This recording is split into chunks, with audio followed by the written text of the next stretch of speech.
Meron palang naging petisyon noon na Hyundai Reyna recall para silipin ng ilang underlying issues ng Reyna at yung pagtulo sa ilalim ng sasakyan. Kaya silang nakita o narinig nung binaklas nila.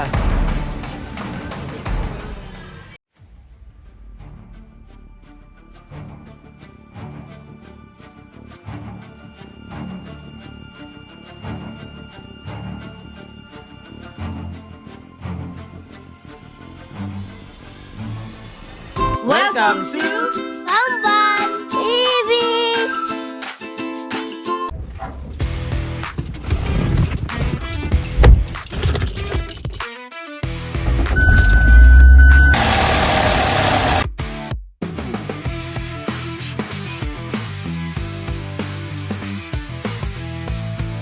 Six years, thousands of kilometers at hindi mabilang ng mga memories sa kalsada.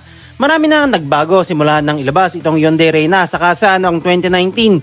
Nagmahal na ang gasolina, naglabasan na ang mga bagong high-tech na sasakyan. Pero ang pinaka-importante, ngayong 2026, opisyal na itong graduate sa monthly amortization. Actually, last year pa. Good day mga kapambal! Marahil marami ang nagtatanong, kamusta na nga ba ang Hyundai Reyna sa katagalan? Sa video na to, hindi tayo magpapahype. Magiging honest at medyo technical tayo dahil hihimayin natin lahat. Mula sa mga wear and tear na nakuha niya sa loob ng 6 years, ang pinag-usapang Hyundai Reyna recall, hanggang sa kung may ibubuga pa ba ang 1.4 liter engine na to sa pang-araw-araw na buhay kalsada nating mga motorista. Sasagutin natin lahat yan na kaya kung plano mong bumili ng second hand o owner ka rin ng Reyna, para sa iyo ang vlog na to at samahan niyo ako sa ating Hyundai Reyna long-term review. Let's go!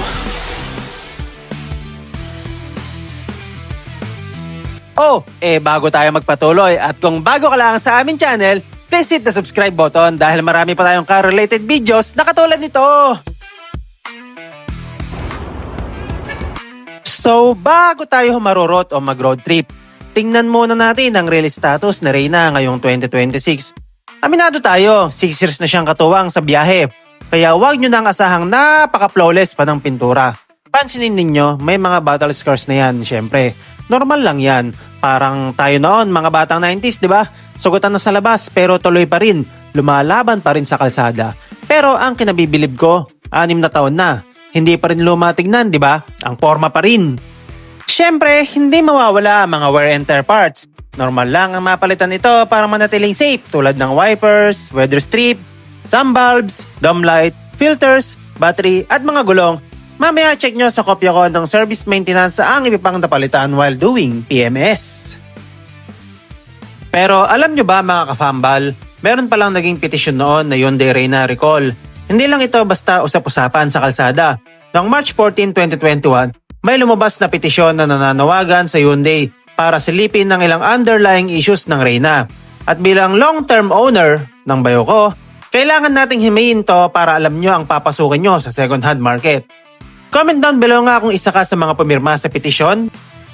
Una na riyan ang fuel knock. Maraming owners ang nakakaranas ng parang kumakalampag na tunog sa makina kapag nag-accelerate kahit 91 octane pa ang gamit. Ang payo ng iba, mag-high octane. Pero sa totoo lang, kahit na may ilan ng naka-high octane, nandun pa rin ang issue. Pangalawa ang AC thermistor. Heto ang common, yung bigla na lang hindi lalamig ang aircon mo. Pagsilip mo sa tubo, naninigas na sa yelo dahil depektibo yung thermistor. Pangatlo, ang plastic clutch master push rod. Para sa mga naka-manual, ingat tayo rito. Minsan bigla na lang tumitigas ang clutch pedal hanggang sa mabali yung plastic na push rod. Ang masaklap, kahit palitan ng bago sa kasa, plastic pa rin ang ipapalit. Kaya yung iba, sa machine shop na nagpapagawa ng bakal para hindi na maulit. At ang huli ay ang broken crankshaft pulley bolt. Ito ang pinaka-latest at medyo nakakatakot. Habang nasa highway, pwedeng maputol ang bolt at mahulog ang buong pulley. Titirik ka talaga at hindi mo magagamit ang sasakyan. Pero sa mga yan, ang tanging na-experience ng ating automatic Reyna ay ang mga sumusunod. AC thermistor. Anong pakiramdam?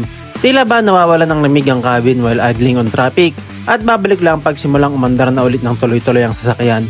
Kung hindi ako nagkakamali, ito ay nangyari noong 2023 at agad naman itong pinalitan sa kasa at okay na ulit.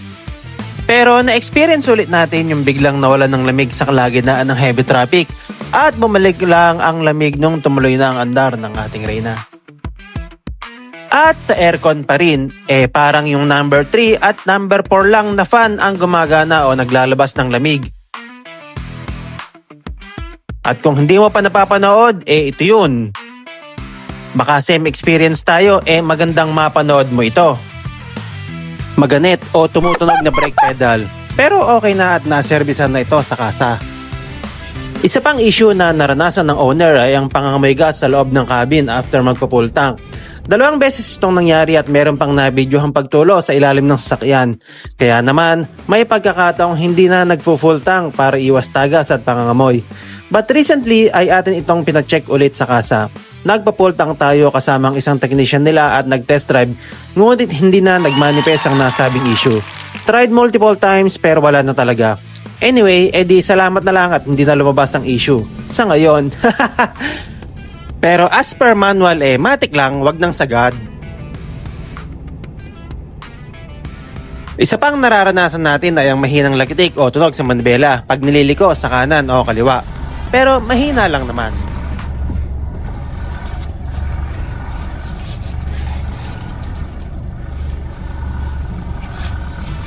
Pinacheck natin sa kasa pero wala naman silang nakita o narinig nung binaklas nila. Pero base sa mga nababasa ko, baka worn coupler lang o yung goma sa EPS motor. So far, kalampag sa manibela or kalampag sa suspension or pag umaandar, kalampag sa baku-bakong daan, wala pa naman.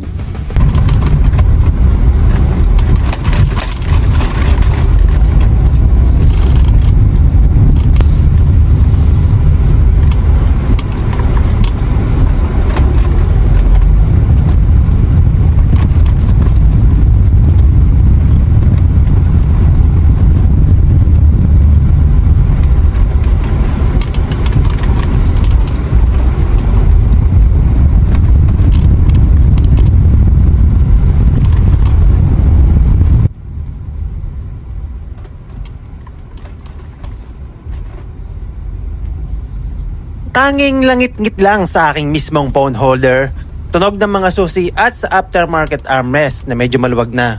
Pasensya naman, hindi ko na natanggal.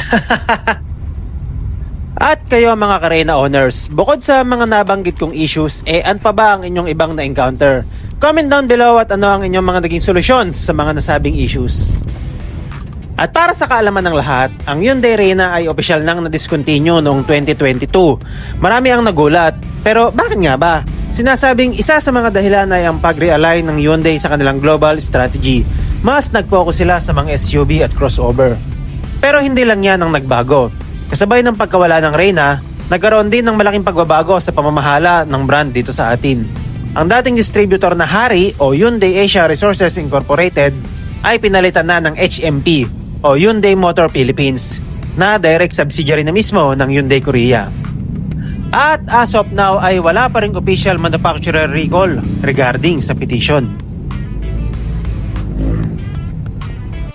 Ngayon, baka mapraning kayo sa mga narinig nyong recall, petition o mga issues na binanggit ko kanina. Pero heto ang sikreto para kampante ang biyahe, ang maintenance record o yung PMS. Kita nyo to? 6 na taon na si Reyna. Kompleto tayo sa selyo ng kasa. Hindi tayo nagtipid sa maintenance dahil alam nating ang sasakyang inalagaan sa kasa o trusted shop nyo kahit discontinued na ay malayong malayo ang mararating kumpara sa sasakyang pinabayaan na lang. Itong mga papel na to ang insurance natin na kahit anong akyatan o lakad ang harapin natin, hindi tayo ititirik ni Reyna.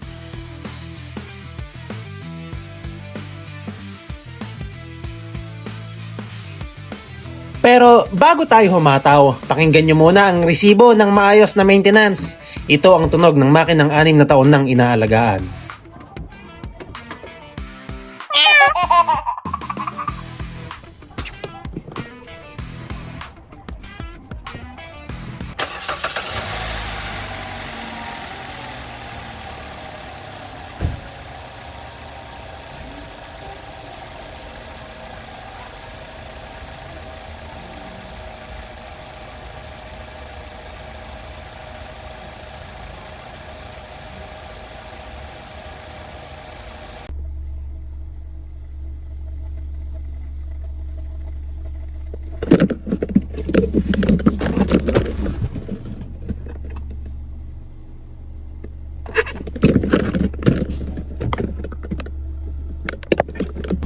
Pagdating naman sa NVH o yung katahimikan habang bumibiyahe, kailangang realistic tayo.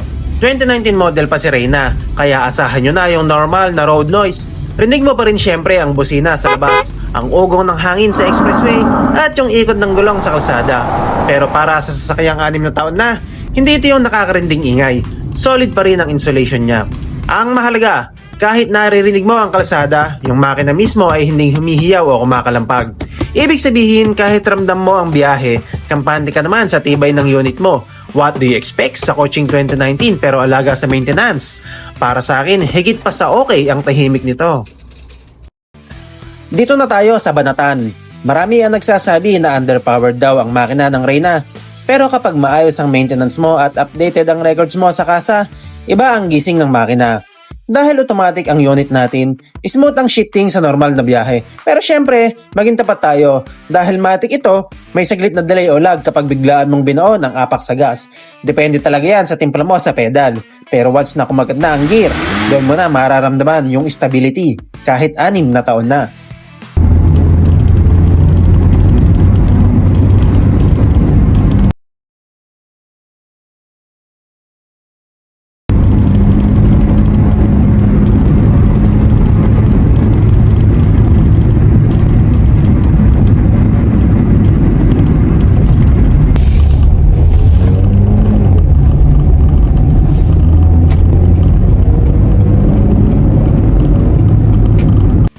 At pansinin nyo, kapag bumaba na tayo sa gas, maririnig nyo yung unti-unting pag-akyat ng RPM at yung tunog ng makinang humahatak.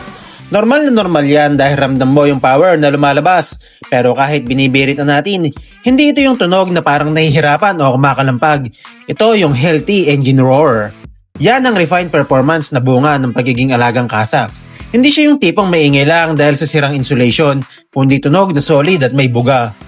Dito, rinig mo ang lakas pero ramdam mo pa rin yung control at stability ni Reyna. Kaya yung mga negative na pinag-usapan natin kanina, napapalitan niya ng ngiti kapag nararamdaman mo na ang sarap pa rin palang i-drive ng coaching ito. Sulit na sulit ang bawat sentimong ginastos natin sa maintenance dahil heto ang resulta, palaban at mapagkakatiwalaan pa rin sa kalsada.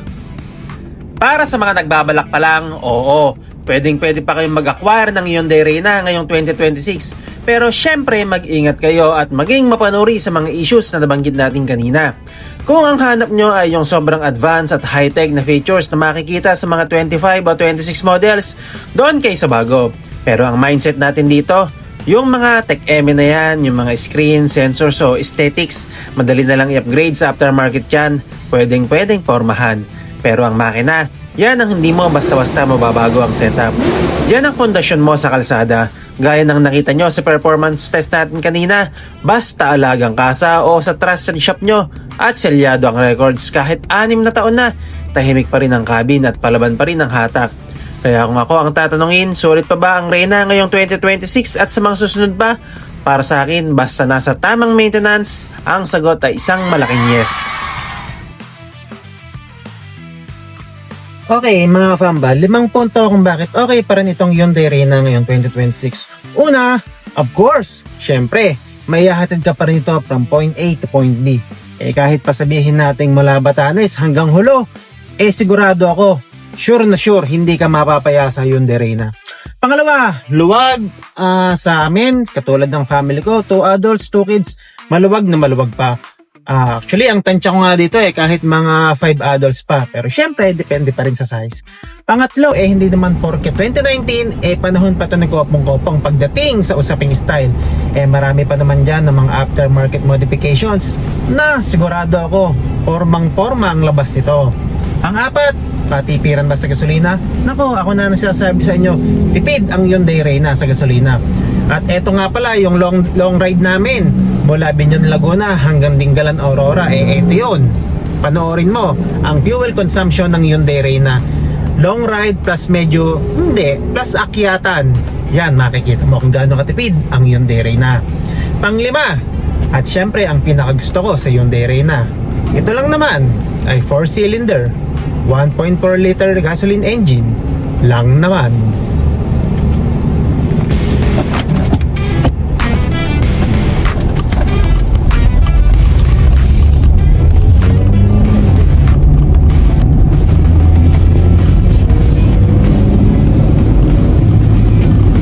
nag-enjoy at may natutunan ka ba sa vlog natin ito, please hit the like and subscribe button para marami pa tayong car-related videos na katulad dito.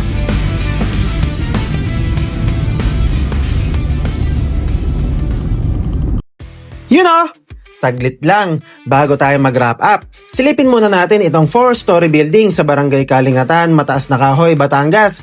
Para sa mga nagtatrabaho malapit dito sa area o naghahanap ng marerentahan, may mga rooms for rent ang tita ng asawa ko. Dahil hometown at baluarte ito ng angkan ni Mrs., ang Hernandez clan, kampante kami na maganda at payapa ang location. Bonus pa yung 360-degree view sa 4th floor. Kitang-kita ang Mount Banahaw at Malarayat Ranges. Talaga namang nakaka-relax. Napaka-solid na lugar para mag-settle. Kung interesado kayo, i-message nyo lang ang contact details na nasa screen.